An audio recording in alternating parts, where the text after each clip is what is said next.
ও ছাত্র বেটাই, কই যাইতেছো তোমরা? হ্যাঁ, কই যাও? দাওয়াত তো না, কারণ টান ধরতেছে। হ্যাঁ, তাড়াতাড়ি যাওয়া লাগবো। আসলে কোনো কারণ ছাড়া দাওয়াত রাখা সুন্নত, দাওয়াত খাওয়া সুন্নত, খালি হাতে না যাইয়া বড় হাতে যাওয়া সুন্নত। ঠিক আছে না? তো সবাই একটু হাসি খুশি দেও, দাওয়াতে যাইতেছো, দাওয়াত খাইবা, বালাবুড়া খাইবা। কে খাওয়াইব? আল্লাহ। বালাবুড়া কে খাওয়াইব? কথা কও না। কি হইতেছে?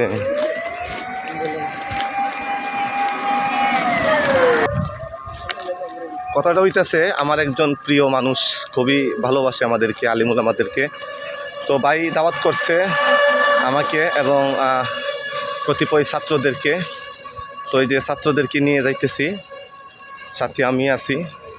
আসলে কয়েকদিন মানে একাধারে দাওয়াতকালি পড়তেছে ভাই, বিশ্বাস করবেন কিনা জানি না।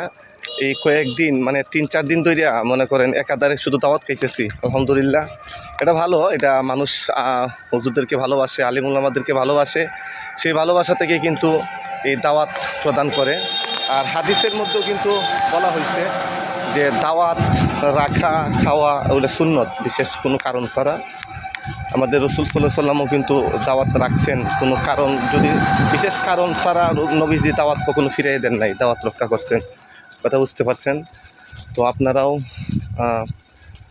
কেউ দাওয়াত দিলে, বিশেষ যদি কোনো কারণ না থাকে, তাহলে দাওয়াত রক্ষা করার চেষ্টা করবেন। এটা একটা সুন্নত কাজ আদায় হবে। কথা বুঝতে পারছেন?